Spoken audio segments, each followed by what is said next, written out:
하나님이여, 우리가 주의 전 가운데서 주의 인자하심을 생각하였나이다.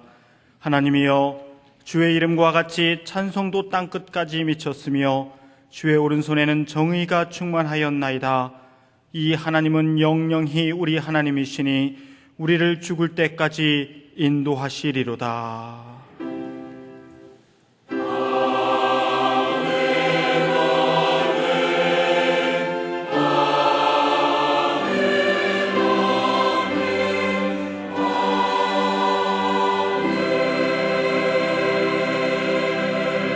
이 시간 하나님께서 우리에게 주시는 구약의 말씀은 잠언 1장 33절입니다.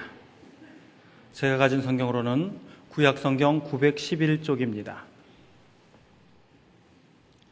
잠언 1장 33절 말씀입니다. 오직 나를 듣는 자는 안연히 살며 재앙의 두려움이 없이 평안하리라. 아멘.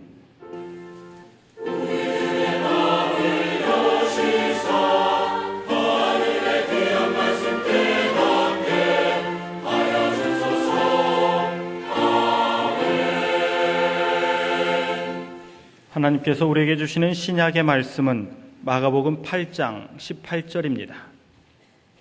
제가 가진 성경으로는 66쪽입니다. 마가복음 8장 18절 말씀입니다. 너희가 눈이 있어도 보지 못하며 귀가 있어도 듣지 못하느냐, 또 기억지 못하느냐. 아멘. 예수께서 떡 7개로 4,000명을 먹이신 일이 있은 다음 예수님과 제자들이 배에 탔으나 제자들은 떡 가져오는 것을 잊어버리고 배에는 떡 1개밖에 없으므로 어쩔 줄 몰라 하자 예수님은 뜻밖의 말씀을 하십니다. 오늘 본문 그 앞에 있는 15절에 예수께서 경계하여 가라사대 삼가 바리새인들의 누룩과 헤롯의 누룩을 주의하라 하신대.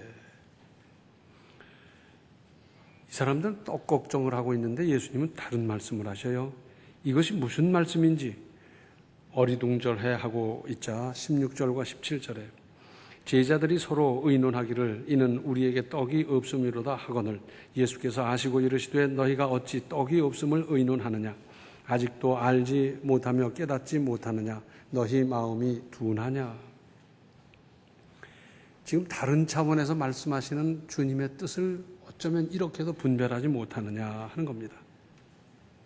그러면서 오늘의 신약 본문 말씀 너희가 눈이 있어도 보지 못하며 귀가 있어도 듣지 못하느냐 또 기억지 못하느냐. 지금 뭘 보느냐, 지금 뭘 듣고 있느냐 그런 말씀이지요. 그러면서 19절과 20절에 내가 떡 5개를 5,000명에게 떼어줄 때에 조각 몇 바구니를 거두었더냐 가로되 12이니이다. 또 7개를 4,000명에게 떼어줄 때에 조각 몇 광주리를 거두었더냐 가로되 7이니이다. 이렇게 설명해 주셔도 깨닫지 못하고 멀뚱히 있는 제자들을 향해 다시 말씀하십니다. 21절에 가라사대 아직도 깨닫지 못하느냐 하시니라. 평소에 늘 가르쳐 왔고 이렇게 말씀하면 저렇게 깨달을 줄 알았는데 못 깨닫고 있는 안타까운 사람들. 또 오늘의 구약 본문 말씀 오직 나를 듣는 자는 안연히 살며 재앙의 두려움이 없이 평안하리라. 하나님을 듣는다는 게 뭡니까? 하나님의 말씀을 듣고 하나님의 뜻을 헤아리고 하나님께서 원하시는 일, 기뻐하시는 일을 실천하고 그러는 것 아니겠어요? 그러면 삽니다. 바로 살고 제대로 살 수 있습니다. 잠언 19장 20절에 너는 권고를 들으며 훈계를 받아라. 그리하면 내가 필경은 지혜롭게 되리라. 권고나 훈계는 누가 합니까? 하나님께서 하시고 부모님을 비롯한 윗분들이 사랑으로 가르쳐 주는 것 아니겠습니까? 잠언 7장 2절에 내 명령을 지켜서 살며 내 법을 내 눈동자처럼 지키라. 이 말씀대로 하면 형통할 것은 틀림없는 일입니다.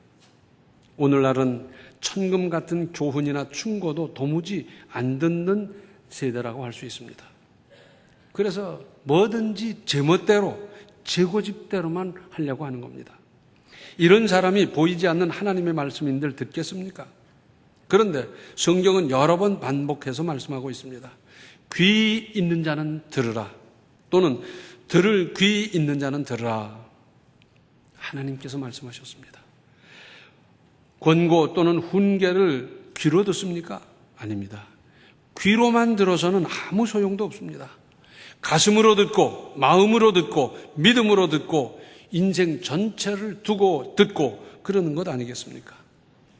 사도행전 9장을 보면 사울이 기세등등하여 다메섹에 있는 그리스도인들을 잡으러 갈 때 호련히 하늘에서 밝은 빛이 그들을 둘러 비치자 일행은 모두 땅에 엎드러졌습니다. 그때 하늘에서 음성이 들립니다. 사울아, 사울아. 그러면서 사울과 대화를 할 때 일행 중에 나머지 사람들은 듣지 못했습니다. 들을 귀가 없었던 것입니다. 그런가 하면 열왕기상서 19장에 하나님께서 엘리야에게 세미한 음성으로 들려주셨습니다. 그러니까 하나님의 말씀은 압도하는 음성으로 다가올 수도 있고 지극히 은밀한 볼륨으로 들려주시기도 합니다. 자연 현상이나 동식물을 통해서 알려주시기도 합니다. 제가 어렸을 때 그런 어른들 말씀을 들었어요. 개미가 이사 가면 비가 온다. 들어봤어요? 도시에서 살아서 못 들어봤어요? 그래서 제가 실제로 살펴봤거든요. 그 개미가 이사를 가더라고요. 제 입에다 음식을 같은 걸 물고 쭉 이사를 가는 거예요. 그러고는 비가 오더라고요. 오래전에 부산에 있는 초등학교 어린이들이 관찰을 했어요. 뭘 했냐면 요만한 그 개구리 있잖아요. 새파란 청개구리. 근데 그 개구리가 비가 오려고 하면 높은 나무로 올라간다. 그래서 그런 이야기를 듣고 그룹을 정하고 관찰을 했어요. 그래서 그날은 아침 최저 기온이 몇 도고 낮 최고 기온이 몇 도였고 그날 습도가 어떻고 그런데 이 개구리가 어디까지 올라갔고 또 어디까지 올라갔고 쭉 기록을 했는데 나중에 하나의 법칙이 나왔어요. 그건 뭐냐? 비가 많이 오려고 그러면 이 개구리가 높이 올라가고 비가 적게 오려고 그러면 낮게 올라가고 그래서 그 높이를 보면 비가 얼마나 올 건지 짐작할 수 있고 그것이 틀림없이 맞더라는 겁니다. 그래서 한때 부산에서는 비가 올 거냐 안 올 거냐 얼마나 올 거냐 하는 건 그 애들한테 물어보는 게 기상대보다 많다. 그런데 이런 하나님의 음성 또는 사람의 권고를 들어야 삽니다. 특히 경고는 반드시 들어야 합니다. 교통 표지판이 있잖아요. 좌회전하지 마시오. 딱 해놨는데 가작으로 갔다간 풍덩 빠져가지고선 뭐 중내사네 뭐 그러잖아요. 방송을 비롯한 매스컴의 안내가 있습니다. 태풍이 오니까 조심하고 준비하십시오. 대비하십시오. 그래야죠. 그런데 창세기 19장을 보면 소돔과 고모라를 멸망시킬 때의 일입니다. 하나님께서 말씀하셨어요. 롯의 사육감들은 롯을 구원하시니까 롯의 가족들이 전부 다 급히 떠나가야 되는데 롯의 사육감들에게 그 말을 했더니 뭐라고요? 농담으로 여겼더라. 아니 이렇게 하늘이 맑은데 무슨 하늘에서 무슨 불벼락이 떨어지고 어쩌냐 농담으로 여겼어요. 그러더니 불에 타서 흔적도 없이 사라져 버렸습니다. 부모님의 말씀 좀 들으십시오. 선생님, 선배의 경험에서 우러난 값진 조언이나 충고 잘 들으십시오. 부인의 말도 남편의 말도 좀 들으십시오. 혹 자식의 말도 후배의 말에도 값진 것이 얼마든지 있을 수 있습니다. 기업을 하는 분들은 노라는 말을 잘 들어야 성공한다 그래요. 무슨 뜻이냐면 소비자가 외면을 하는 겁니다. 노하고. 그래서 판매량이 줄어들고 뭐 문제가 생기고 그러면 왜 노하는지, 왜 외면받고 있는지 그것을 살펴서 이제 새롭게 만들고 무슨 기능을 어떻게 하고 등등 하면서 해야 되는데 그거 안 하면 망한다는 거예요. 단골이 왜 떨어지는지 노를 잘 살펴서 기업하시는 분들은 성공하시기 바랍니다. 여기 두 가지가 있는데 하나는 가려서 들으십시오. 오늘날 눈만 뜨면 귀만 열면 온갖 선전이 범람하고 있습니다. 이걸 사라 저걸 사라 그것을 감성에 호소하기도 하고 시청각 교육 쪽으로 해서 하는데 그냥 홀딱 반하게 하는 거예요. 그런데 그렇게 살한다고 다 삽니까? 다 살 수 없잖아요.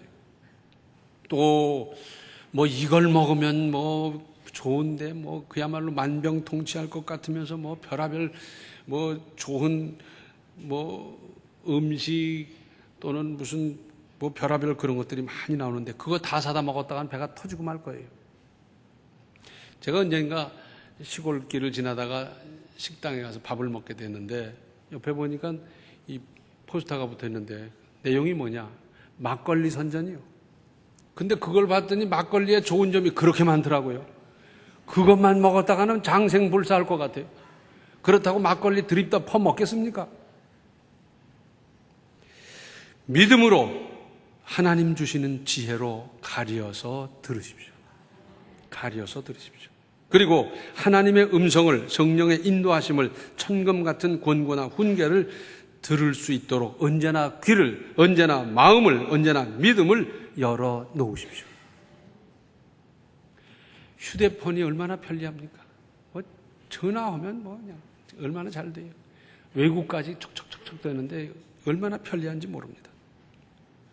옛날에 휴대폰 없을 때 어떻게 살았는지 모르겠어요. 그런데 휴대폰도 꺼놓고 있으면 뭐 할 거요? 제가요, 휴대폰 암만 걸어도 안 되는 거예요. 꺼놓고 있으니까. 그래서 그 다음에 문자를 보냈거든요. 그래도 안 되는 거예요. 문자가 들어가긴 들어가는데 문자를 보고 무슨 반응이 나와야 될 텐데 안 나오는 거예요. 하루 이틀 사흘이 지나도. 며칠 동안 꺼놓고 있는데 문자가 들어가면 뭘 하겠어요?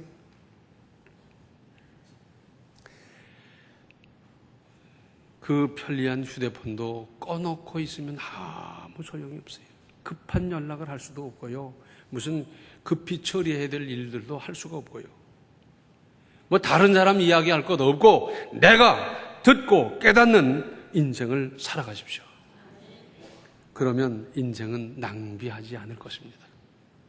어떤 사람은 이리 부딪히고 저리 부딪히고 이렇게 저렇게 별하별 기구한 사연 10년 만에 깨닫는 사람이 있어요. 10년이라는 시간을 낭비한 것이고요. 부딪히고 이리저리 그렇게 하면서 얼마나 고통스러웠겠어요. 일찌감치 깨달았으면 10년이라는 세월을 얼마나 선한 일에 사용하며 물질을, 시간을, 그 밖에 여러 가지를 얼마나 아름답게 썼겠습니까? 낭비하지 마십시오.